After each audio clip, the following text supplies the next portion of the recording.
Right, good afternoon, everybody. Here with Josh and Paul and David Lamont via Zoom.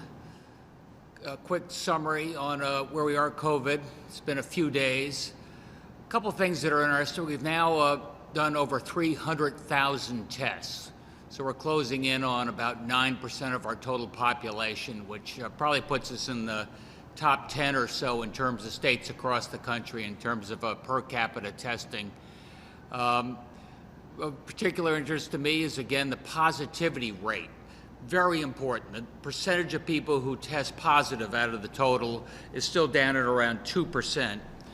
If you look at what it's been historically, you look at 44,000 tests, 345 positive cases out of 305 tests performed, that's about 14%. It shows you our trend is in the right direction. Total hospitalizations, that trend continues down. This is the interesting chart again, because the positivity rate is what is so important in terms of getting an idea of community spread, giving you an idea of where COVID is in the greater population. Those numbers can spike up or down a little bit depending upon nursing homes or prisons or congregate, but that trend line down towards 2% is extraordinary good news, not just for us, but for our region. And I talk about the region because here you can see the week-over-week change in the percentage of tests that return positive. And you can see Connecticut, Massachusetts, New York, Rhode Island, New Jersey are all trending down. The number of people who test positive, the percentage of people who test positive has been going down. Unlike other parts of the country that opened up perhaps a little bit earlier or something else is going on. That's Arizona, North Carolina, Florida, Texas. If we have a positivity rate on average of about, say, 3% over the last week, Arizona's at 12%, North Carolina's at 7%, Texas is at 7%, and Texas has the highest level of hospitalizations they've had in a couple of months. So it's just a reminder to maintain, wear the mask and maintain your discipline, because you see what's going on around the rest of the country, and we're tracking that very, very carefully. And that gets us a little bit to where we are more broadly in our environment. We just got off the teleconference with Vice President Pence and Dr. Birx. And they pointed out again the nature of these flare-ups in different states around the country and what that means. Obviously, we have a high percentage of our people here in the greater Northeast that wear face masks and other cloth coverings. So important. Private gathering size limited to right now it's 10, 50 people outside. As David Lamont will say, that number is about to go up. But let's just wait a minute. We're putting in place these protocols, but I understand there's some contradictions out there, because you've seen massive demonstrations with thousands of people out there. And we're going to wait and see what impact that has on our positivity rate going forward. And those protests, remind us that we're battling two pandemics at the same time. One is COVID, that attacks the body, and the other is racism that attacks the soul. And it's that response to George Floyd that represents the thousands of people who have been protesting peacefully around the state of Connecticut. No arrests, as far as I know, over the last week or so. But I do worry that in a short period of time, we've gone from "we're all in this together," that was our mantra as we fought COVID, to "I can't breathe." And the irony is not lost on me that somebody suffering severely from COVID, it sometimes feels like a knee on your throat. And in both cases, you can't breathe, and you can't breathe freely. So that's the irony of when I say small groups and large groups and avoid mass gatherings. I had to think about that this weekend as I wanted to show solidarity to those people who are standing up against racism and standing up, as did our state police and our municipal police, stand up with the protesters. And yet I also wanted to make sure we stayed aware of where we are in the COVID crisis. So I went to a small outdoor church service in Bridgeport with about 100 people in their cars. A religious service handled appropriately, and talked about racism and how it impacts all of our different communities. I was sort of interested that at our meetings with Vice President Pence, everybody's talking about the impact of these demonstrations in their different states. Andrew Cuomo from New York's told everybody, and they've got thousands and thousands of people cheek and jowl protesting. He wants everybody to go get tested. Dr. Birx had some simpler advice to the protesters. Don't go visit your grandparents for 2 weeks. Stay away from those most vulnerable populations. I'd just like to say, in terms of where we're going forward on this next slide, this is our guidelines for, they say here, phase 2. But I noticed that in New York, our neighbor, we often look to our neighbors to see where we are in the reopening cycle. They've just started what they call phase 1. And in New York, phase 1 is opening manufacturing, opening for outdoor construction, letting a retail business be available for pickup only. Well, as you know, Connecticut never stopped any of those things. So if that's phase 1, then what we did on May 20th, where we opened up for outdoor eating and later on hair salons and the such, that was our phase 2. So in many ways, what we're going to be doing on June 17th, in about 8 days, is our phase 3. And as David can explain, we're opening up, in effect, about 95% of our economy. Very quickly, as you can see on this chart, lodging.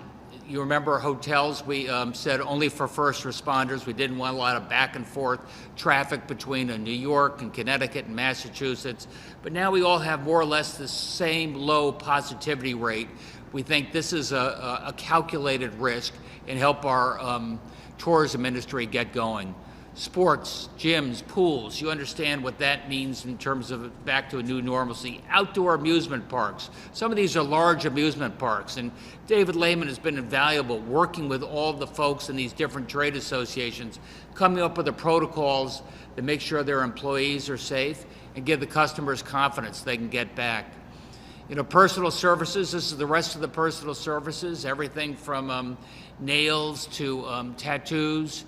Indoor recreation, including bowling, major outdoor events, we're opening those up a little bit as well. David can explain what some of the parameters are there.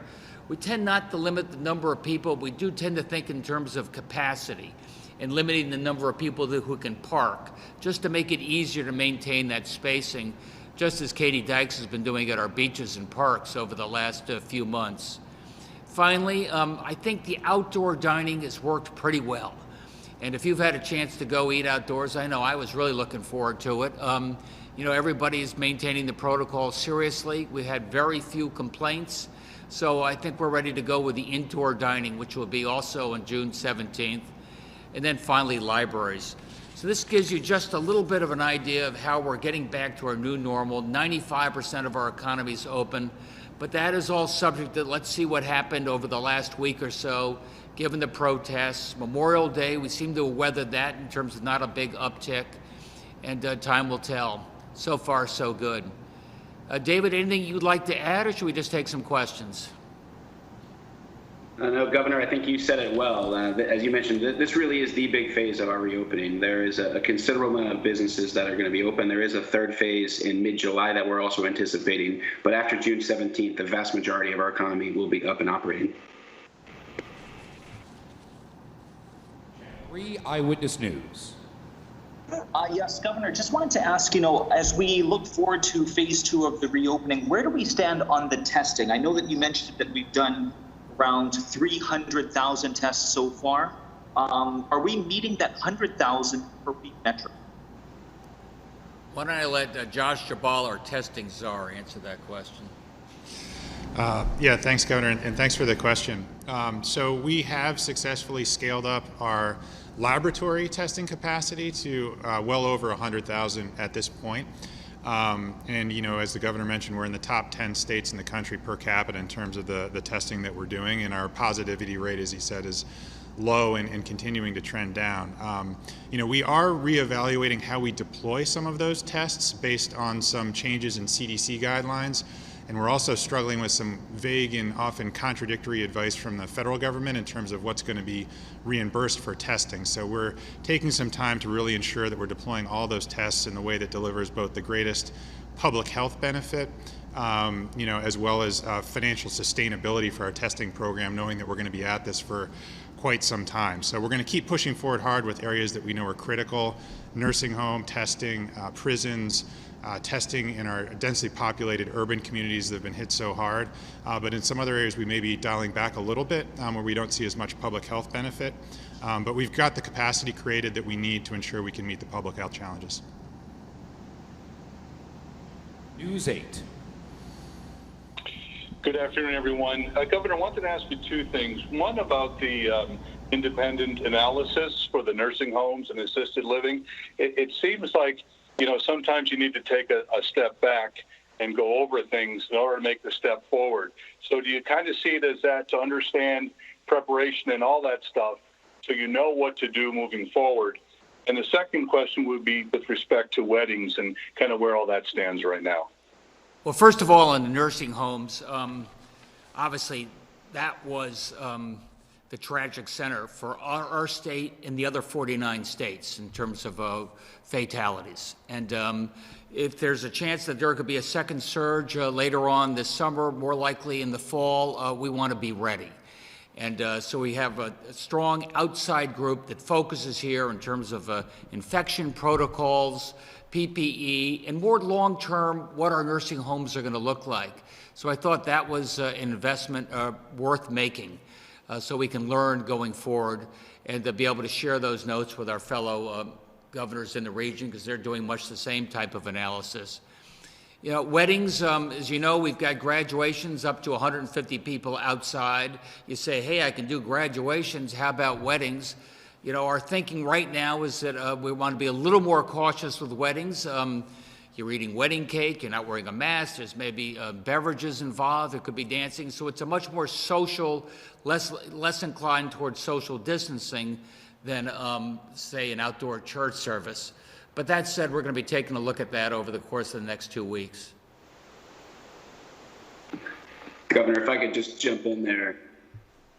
Quickly, I was on with the event industry this afternoon going through this, and as you mentioned, in phase 2, 50 person outdoor events, including weddings, will be allowed, and then in phase 3 in mid-July, we anticipate that number going to 100. But that is something we need to give a further look to, not just outdoors but indoors, giving some sense of what type of capacity, perhaps with a cap, can be done, whether it's in July or beyond indoors. So we're actively having dialogue with the industry there, and we're going to try to provide as much clarity as we can.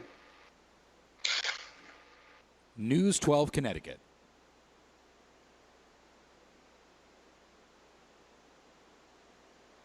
Fox 61. Hello, two questions this afternoon. First of all, for the governor or the commissioner, we saw the date for the reopening, the phase 2 coming, moved up a little bit to June 17th, but we only just got guidelines over this past weekend for what businesses need to do to have that certification to reopen. Do you think that's enough time for businesses to address everything that they need to do in order to get back to business? Go for it, David. Sure. It's a great question. I do is the short answer, for really a couple of reasons. One of the concerns we heard in phase 1 was the availability of PPE and disinfectant cleaning supplies as well. And we've really seen that market loosen up. There is a lot of availability. It's easier to find, and there's less lead time that's needed. So that was a concern before, but I think it's less of a concern right now. And secondly, a lot of the guidelines that we put forth as it relates to hygiene, mask wearing, up to 50% capacity, that's consistent in many ways with what we did in phase 1. So I think a lot of businesses saw the phase 1 guidelines and anticipated something very similar, which is what we delivered over the weekend. So businesses are eager to get back to business here on the 17th of June, and I think they're ready. And the second question for the governor, we've heard a lot with the protests over the weekend and even last week that there were calls to either defund or disband police departments right here in Connecticut. What's your stance on these calls, and should any Connecticut police departments be defunded in your view? No, I don't think we should be defunding. But what I think many of the protesters mean, and I think rightfully so, is that we consider a police response the answer to a broader and broader variety of societal ills. And in many cases, you may find that it's a social worker.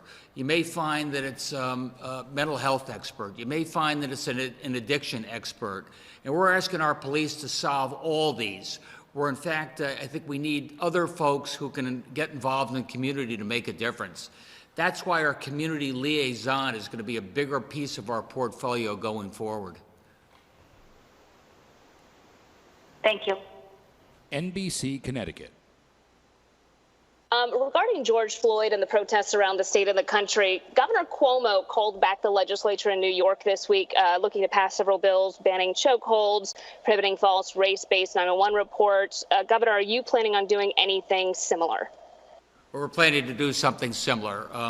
Paul's in conversations with the legislative leadership, coming up with a program that a legislative agenda that makes a lot of sense, and criminal justice reform and police accountability will be at the top of that list. Is there a timeline on that, and would you be looking to ban chokeholds in the state? Yes is the answer to the second question. What's the first question, Paul? In terms of timeline, we'll be setting the timeline once we are in full agreement with the governor, with the legislative leaders on the actual bill. But we are working in earnest, working with the legislative committee of cognizance as well as legislative leaders. So we'll have more details on when the governor will officially call them back into session, but that is the governor's intent. And then for Josh, regarding contact tracing, where do you think stand there? Is it in line for the phase 2 reopening? And then for the nursing home report, could there be any disciplinary actions coming out of that? So on the second question first, we'll unlikely. I mean, I think this is an opportunity to learn, right, what we can do, what we did right, what we can do better, preparing both for a second wave and looking longer term. With regards to contact tracing, the team continues to make great progress, bringing on local health departments, bringing on more volunteers, continuing to ramp up. We hope to have our first snapshot of the metrics around that by midweek, recognizing that some local health departments are going to stick with their local processes in the short term, so we need to be able to consolidate all that data to see all of the contact tracing that's going on across the state at this point in time. Thank you. WTIC 1080 News. Hi, Mr. Governor. Having listened in on the police task force earlier, I know you were on there for a while. Some of the recommendations the task force has are getting officers to listen more and listen better, to de-escalating situations, all the way to eliminating police chases in cases of there's an equipment problem or something, dented fender, something like that. What are some of the top things that come to mind for you that you'd like to see the task force suggest? Well, thank you for that question. First of all, the legislature made a great, important down payment, I think, on police accountability. Really limited use of force, put in place clear escalation procedures, talked about chokeholds, talked about the fact that video cams should be more prevalent. Video cams have to have the video released within 4 days. These are some of the programs that they put in place last year, and along with that was the Police Accountability Task Force. That Police Accountability Task Force, as you pointed out, I met with via Zoom today. Just see, we have not done enough. What else can we do in terms of confidence building so that people have confidence that their municipal and state police are there protecting them? And just as importantly, how we can make sure that there are clear guidelines for our police. We talked about required use of video cams, required use of body cams, making sure that that is available to everybody, that they use those, perhaps we monitor those on a more regular basis. We spent a fair amount of time talking about, and I know James Ravella over at the state police is already planning to roll this out, again, community liaisons, so that each and every one of our troops has a close relationship with the community leaders spread across, different segments of the community. So when things come up, we're ready, we're in communication, we can work together. And finally, I've been thinking about what are the rules of the road for bystanders? In particular, those cops who are standing by. You saw what happened with George Floyd. I saw some police just standing by, not getting involved. What should be the consequences for them? That, more broadly, training will be some of the different programs and ideas and recommendations that come out of the task force. And I think you're going to see another bill, as we talked about before, coming through the legislature, informed by that task force. Highway protests last weekend, a couple times. With the 95 shutdown around West Haven, is there anything else state police can do about that, or is that just something that's to be expected of this? No, we've mitigated that a lot, I got to tell you, and we've done that in part because our public safety officers are meeting with the community leaders and the protest leaders and saying, look, we may share some of the same goals in terms of what we're protesting about, but you've got to do it safely. So I think we are managing through that. Time will tell. Boceto Media.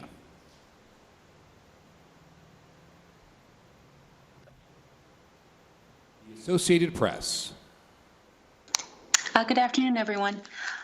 Governor, there's a national group that represents assisted living facilities, and they're seeking $5 billion in federal emergency funding, saying that nursing homes have received this money to help pay for PPE and testing, but they haven't. I know a large chunk of Connecticut's share of the CARES Act is going to nursing homes. What about assisted living facilities, and will that be part of this analysis? Why don't you take that, Josh? I know it's something that our team and OPM Secretary Melissa McCaw, our DSS teams are constantly monitoring. I think nursing home situation financially was certainly the most precarious and most in need of immediate injection of cash to ensure that the resources were available to keep the staffing levels where they needed to be able to acquire PPE and increasingly be able to afford testing. But that's something we'll continue to monitor. And have there been any issues with the casinos since they opened a week ago? And maybe if you could get into also, what are the industries that are still out there for the third phase? Paul was, touching base with some of the folks, as was David and the tribes. I think they've done a pretty good job. I think they're going in, they're saying if you're required to wear a mask, wear that mask. So it's a little bit of a wait and see right now, but I think the prospects, fingers crossed, so far, so good. And how about what's left for phase 3? I think phase 3, you'll see bars, perhaps. You'll see big indoor events. These are, again, areas that are not inclined towards social distancing, often indoors. So I think that would be the next phase. Thank you very much. Thanks, Sue. Connecticut Public Media. And started a petition saying that they reopened this just it means December, and then realize that's so true if they have a mask on and they worry that. Max, we can't get this. Connecticut Public Media, we will come back around to you. Your audio is cutting in and out. Move along next to the Connecticut Mirror.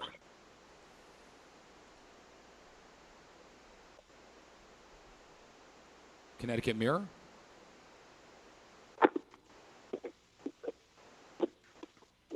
Yes. With you? We can hear you.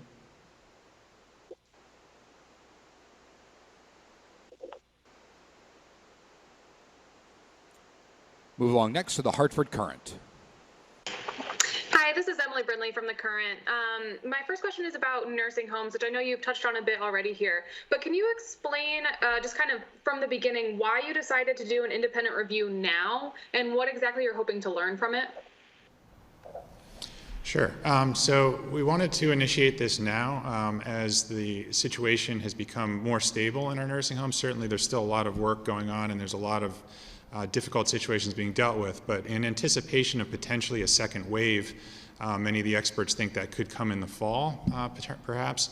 We wanted to do this work now to see what we could learn as quickly as possible in terms of what worked well, where we can improve, and what we can learn from it, so that as we get to the second wave, we can put as many of those recommendations in place as possible to try to prevent similar impacts as we saw in this first wave. Okay, thank you. And then I also wanted to ask about contact tracing. For the second phase of reopening, it looked like your goal was to do contact tracing for about 50% of cases. And I think you're only at about 10% by Friday. So what happens if you don't reach that goal? And is there any plan to incentivize or enforce participation from public health districts? Well, our plan right now is to invite the public health districts to participate. We do recognize that they're incredibly busy. They're operating under an immense amount of stress right now, not just in terms of the normal responsibilities that they have, dealing with the pandemic, also being involved in enforcement of a lot of the reopening guidelines. So our public health departments are working incredibly hard. So we want to give them time to be able to onboard to contact at the rate and pace that fits into their workload. I've spoken to a number of the local health directors. I joined a call with them on Friday. They're enthusiastic. They get the concept of and the value of having the entire state on one common platform. So the rate and pace at which they all come on board, may spread out a little bit longer. But that 10% number you cited doesn't include the contact tracing that is already happening at the local level. That's just what's in the contact platform. So as I mentioned on a previous answer, one of the things that we're doing is we're going to survey all of them to find out the additional contact tracing that's happening locally. Like New Haven was very early to this game and stood up a big local operation, so we'll have to consolidate their numbers in a couple other local health departments to get a full statewide view.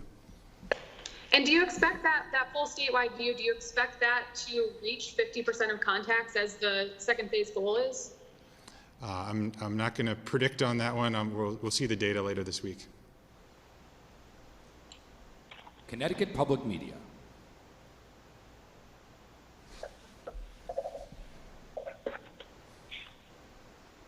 Connecticut Mirror.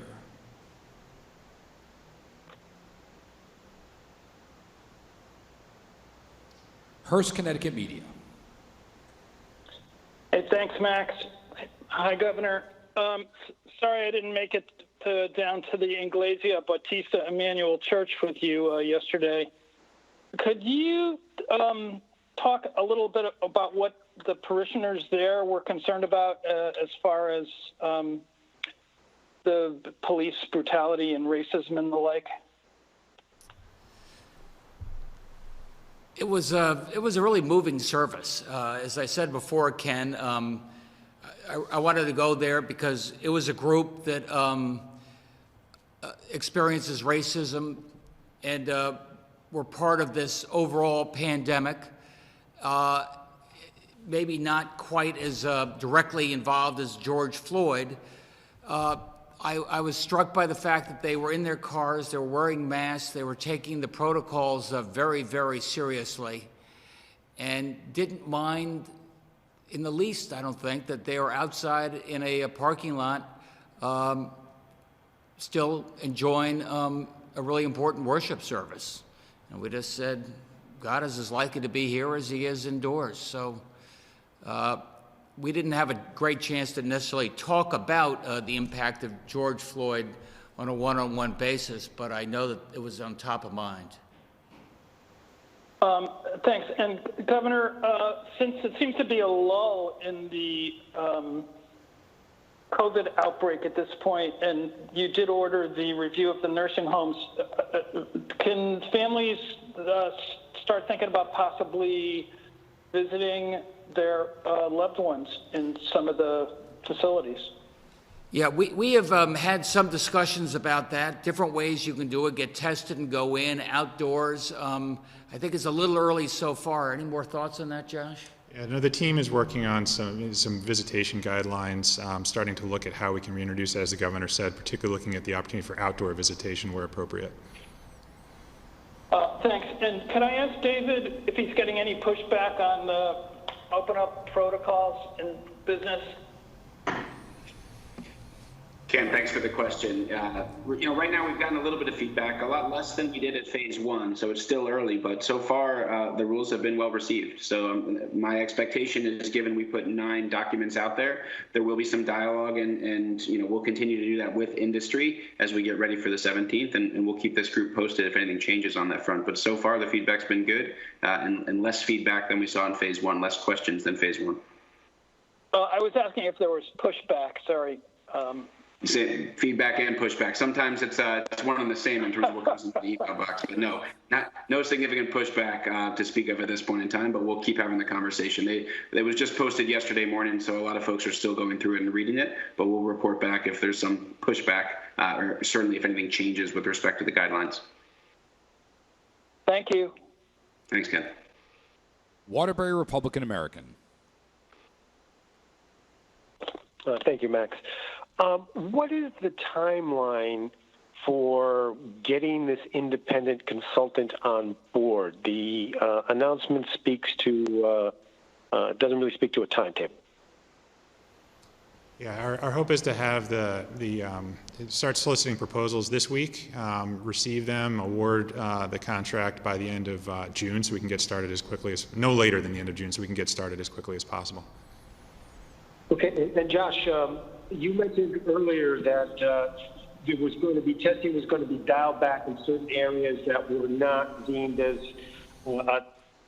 high a public health priority as other testing priorities. Could you give us a couple examples, please? Sure. So, based on CDC guidelines, based on some of the early pilots that we've done over the last month, ramping up testing in a number of areas, we've observed, certain populations are simply less interested in getting tested, and from a public health perspective, maybe are at less risk. So some examples could include some smaller congregate settings, for example, where there's less people. We may just do a point prevalence study, for example, like a one-time study to see what the prevalence is, enable cohorting, but not do it on a repetitive weekly basis. That would be one example. Like a residential care home? Is that what you're talking about? Yeah, the size matters a lot, right? So when you're talking about a large prison or a large, congregate facility, we'll probably want to maintain more frequent testing there. For a smaller facility where you may have, a single-digit number of residents, for example, the public health benefit is just a lot less. So you might do like a one-time test. And that's based on guidance we've seen from the CDC. Another element of this is that new guidelines that have come out that said if you test in one of these facilities completely negative for 14 consecutive days, so all residents, all staff, if you test negative for 14 consecutive days, then you can pause the testing. So that's another area where we know that we already have a number of homes that are in that category that may not need repetitive testing. Okay. And then I do have just a final reader question. I don't know who would be positioned to handle it, but it's from a mother whose daughter is out of work and on workman's compensation, and she's questioning why her daughter doesn't qualify for any assistance like the extra $600 federal pay-up for unemployment benefits. She says this is another group of people that are forgotten.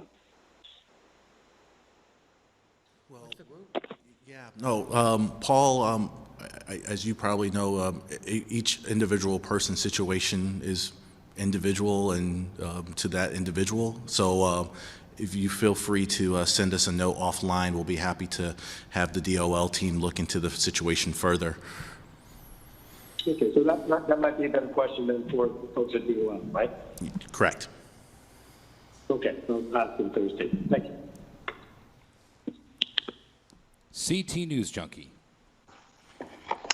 Thanks, Max. Nursing home staff started getting tested this week. Do we know how many of them have tested positive, and if it's created any staffing shortages? Well, nursing home staff testing has been going on, at some homes. Took the initiative to get started on this several weeks ago. We have not had any reports of staffing shortages as a result of that at this point. But yes, you're right. It will certainly start to really accelerate this week based on the governor's executive order, one of the first states in the nation to take such an action to mandate staff testing. But the team is, one of the reasons we gave some time to phase this in over the next couple of weeks is to ensure that the homes are prepared and that we're prepared to help them if there are staffing needs that arise. Okay.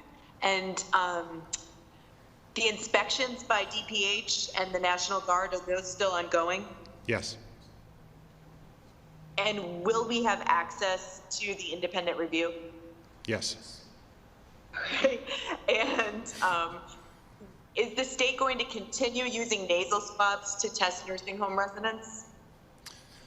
We are piloting saliva-based sampling as well. We actually have the first lab in the state that has submitted for federal approval to use saliva as a sample, which will make it easier in many cases, but for now we're continuing to use the swabs. Okay, and I know that we know how many tests we've given. Do we know how many individuals have received those tests? How many individuals? I'm not sure the difference between the two. How many tests, like the 300,000 is the amount of tests that Connecticut has given, but one individual could have received many tests. I understand your question now. I don't have that number at hand, but we can see if we can find that for you. Okay, thanks. The Day of New London.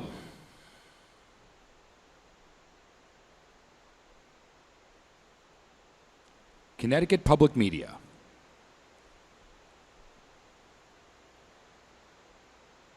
The Connecticut Mirror.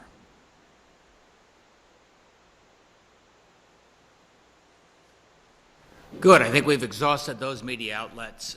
Let me just say, a lot of questions today about task force and laws and regulations as regards what we learned about police accountability and how we can do better.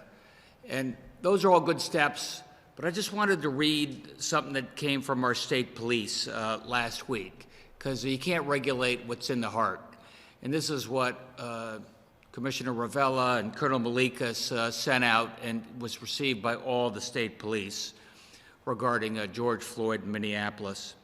Those police officers on the scene in Minneapolis, including those that stood around and did nothing, they simply failed, the state police write. If you wear a badge and aren't appalled by what you saw, please turn it in and find a new profession. We don't need you. For the sake of the community, for the sake of good law enforcement officers everywhere, and for the sake of our country, enough is enough. I think that's the sentiment in the heart of the state police. I think working together with the protesters, that's why we were able to stand up for a higher cause with a minimum of violence and looting. For that, I'm very appreciative. Thanks, everybody.